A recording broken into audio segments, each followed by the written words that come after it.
Bloomberg Audio Studios. Podcasts, radio, news. Deborah Griffith has been working with car dealerships on and off for over 40 years, processing warranty claims. A few weeks ago, in mid-June, she logged onto her computer at work and noticed that a key bit of software she uses, made by a company called CDK, had stopped working. I've never experienced anything like that. I'm like, what in the world is going on? CDK is used by an overwhelming majority of dealers in the country to track purchases, parts, and warranties. But CDK had been offline for hours. Short outages weren't that unusual. What was strange this time was that Deborah hadn't seen an update from CDK about any upgrades or maintenance. CDK has a service portal, and if something goes wrong nationwide, they'll put a message on there, like any website, we're experiencing this outage, and we're working on it, something like that. And there was nothing there. Eventually, Deborah got a call from one of her contacts. He called me and he said, I just got a call from CDK Corporate. Everyone has to log out right now. And he goes, right now, there's something going on. They've been hacked. Tell your bosses, call your company and tell them everyone needs to log out right now. Activity at dealerships across North America ground to a halt as CDK shut down its systems on June 19th in response to the hack. Dealers couldn't access their inventory, buyers couldn't get cars off the lot, and Deborah couldn't process any warranty claims. Just how disruptive was this to the work that you try to do? Very, absolutely, very, very. There's nothing, absolutely nothing I can do. Absolutely nothing. Summer is a particularly important time for the car industry. And in the middle of a crucial season, buyers, dealers, and owners looking to repair their vehicles were left in the lurch. Data out on Tuesday showed slowing growth for U.S. car sales. Toyota reported a dip of 1.2% in June compared to last year, while Kia saw a 6.5% decrease. Some companies that reported their quarterly earnings saw slight jumps in sales in Q2. For General Motors, a 0.6% rise. But that's compared to an increase of 19% last year. It's millions of dollars worth of sales. Bloomberg senior technology editor Dana Wollman has been leading a team that's been reporting on the hack. Even single car dealerships are saying that they've lost millions of dollars in transactions. It really is, it's huge. According to independent outlets, the group behind the hack is known as Black Suit, and they reportedly demanded a ransom of tens of millions of dollars. A ransom that Bloomberg is reporting CDK agreed to pay, because the consequences of keeping CDK offline for long would be devastating for the car industry. It's lost sales during a busy period, and I don't know that all dealerships will be able to make that up. Today on the show, how a sophisticated group of hackers took down the car sales industry for a few crucial weeks, what the road to recovery for dealerships will look like, and where hackers might target next. I'm Sarah Holder, and this is The Big Take from Bloomberg News.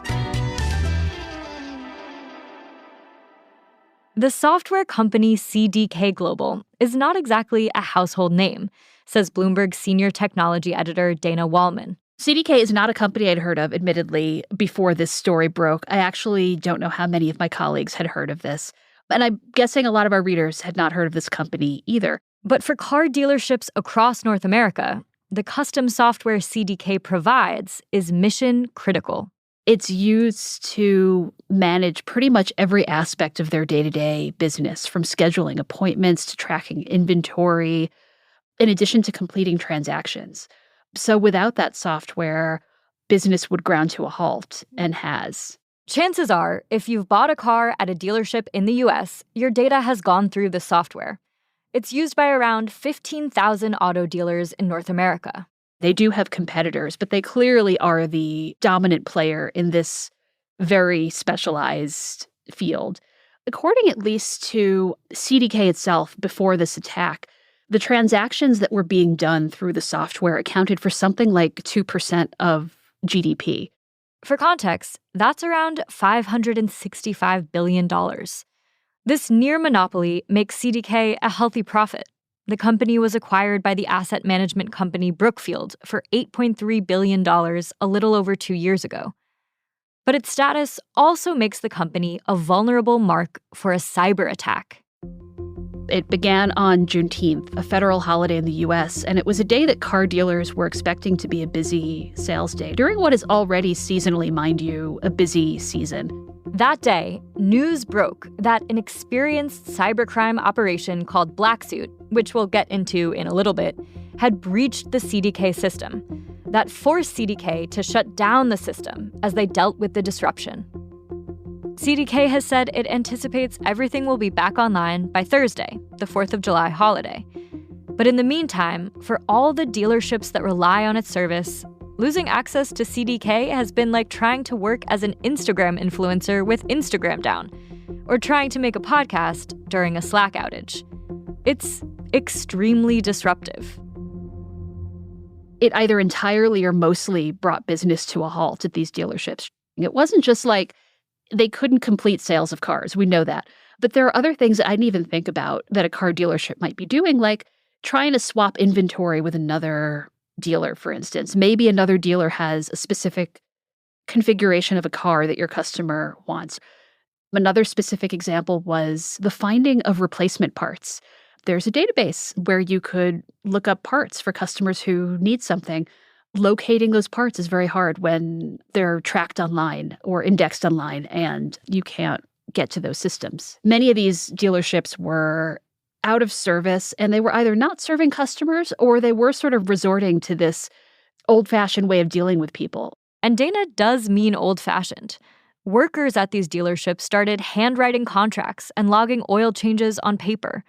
And a few had to rely on their intuition for some pretty critical decisions, like trying to gauge if buyers had good enough credit to drive off with a car. In a sense, just using their gut to make these decisions that would otherwise be driven by data, really, and hard numbers. Obviously, this has all been a huge pain for car sellers and for CDK, which is now facing lawsuits from dealers, repair shops, and customers. Those customers have something else important on the line. All that personal data the hackers also presumably got when they accessed CDK's systems. Should consumers be worried about this hack at all?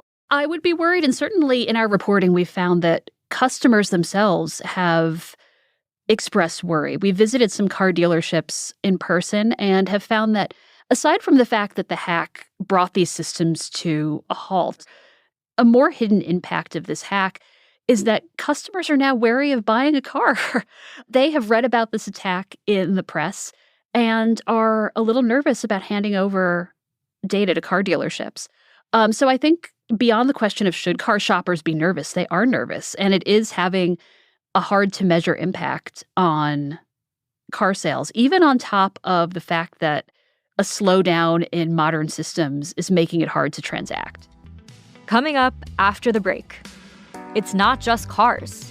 We break down who was behind the CDK hack and why other companies should be on high alert.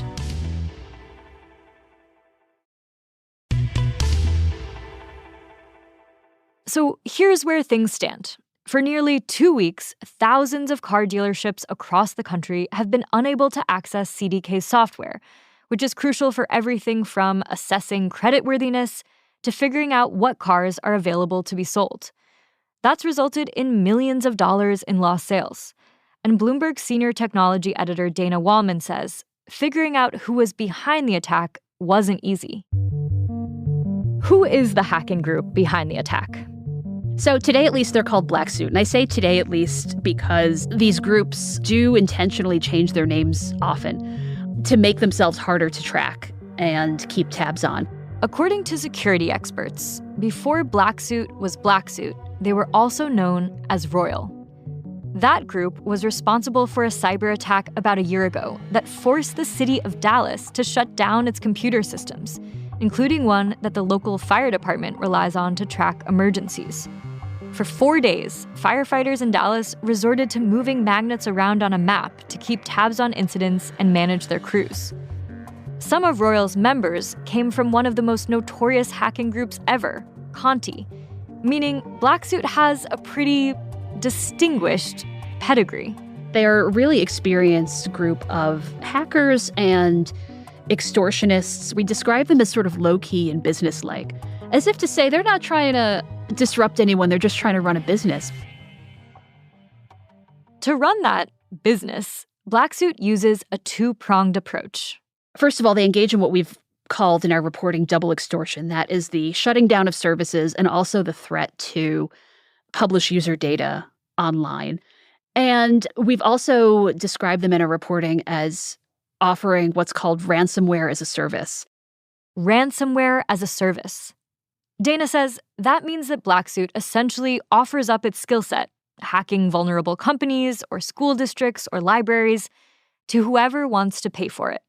In discussing this with my colleagues, I had first likened it to mercenaries.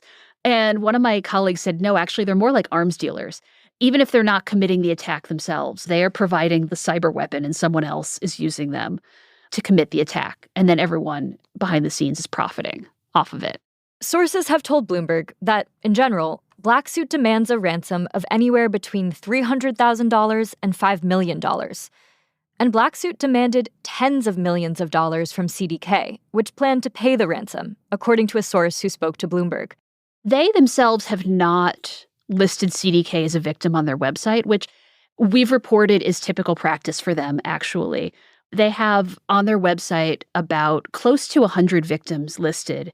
And those are just the ones who are listed. If a victim did pay an extortion fee, their names don't even appear. And CDK, we've reported, intended to pay the ransomware. And also, it's just, in general, it is hard to get hackers to comment for a story on Bloomberg. So far, it's unclear if Black Suit was acting on its own behalf or on behalf of someone else. The thing that I found so surprising was how Black Suit went about getting access to CDK's systems. Dana says they did it through what's known as social engineering. In practice, that meant posing as employees.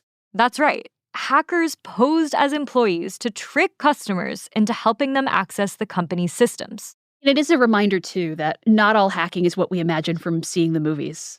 Seeing hackers depicted in the movies, it isn't necessarily an exploitation of a vulnerability in code. There is sometimes this element of really convincing persuasion. Right. They didn't have to hack into the mainframe as we think of it. They literally had to just pretend they were an employee and get access that way. In part, yeah. Security analysts say CDK isn't the first organization to fall prey to Black Suit's tactics. Recent victims also include the Kansas City Police Department and a school district in Georgia. But Dana says there's one sector in particular that she's most worried about. The world of healthcare, electronic healthcare providers, it is a huge industry, but I wouldn't say there's a ton of variety in that industry. I don't think it's that uncommon to see a quasi-monopoly like the kind that CDK has. But I think a similar dynamic where once these companies are onboarded onto this software, it is difficult for them to get out and transfer to another piece of software, whether it's because they're locked into a 5-year contract or it's difficult to migrate their data to something else, or because you've got all these employees who you have to train on new software when they could otherwise be getting work done. Recently, Britain's National Health Service said it was investigating claims that hackers had published confidential data stolen from several London hospitals. The hackers got access to this really sensitive patient data involving people's blood work and pregnant women. With the stakes around data vulnerability getting higher, I asked Dana if CDK's decision to pay the ransom could set a bad precedent. There's a school of thought that paying ransom will only encourage future hackers. Is that a worry here? I mean, without me editorializing myself, it is an active debate in the cybersecurity community. And I think there are people who do subscribe to the school of thought that as hard as it is to be named publicly and shamed and to accept the impacts that, more broadly speaking, pulling the lens back, it is destructive in a longer-term way to keep paying these ransoms. I would not say there's a consensus on that necessarily, but it does seem to be an active source of debate in the cyber threat community. Either way, Dana says that the CDK situation isn't likely to be the last one, and that the trend is towards more potentially devastating consequences than not being able to buy a car. These attacks seem relentless, and they have felt especially vicious. The CDK hack serves as a warning for any industries that are overly reliant on one piece of software, Dana says. But for now, Deborah Griffith is still just trying to deal with the mess this hack has created for her. So, I mean, it's, chaos. That word you used is a very good word, you know? What might happen if CDK doesn't get everything back online by July 4th? How might that affect the industry? I mean, if you're in a dealership, especially the service department, every time something breaks that you don't want to break, you can't just sit back and whine about it. You just have to roll with it, and you have to, come up with a solution. Don't cry about the reason why,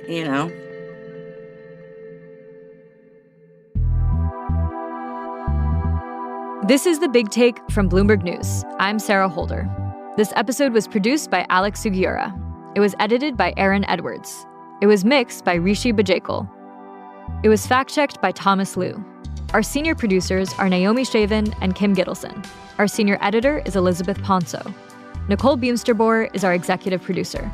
Sage Bauman is Bloomberg's head of podcasts. If you like this episode, make sure to subscribe and review The Big Take wherever you listen to podcasts.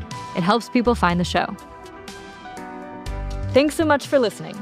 We'll be off tomorrow for the 4th of July, but we'll be back on Friday.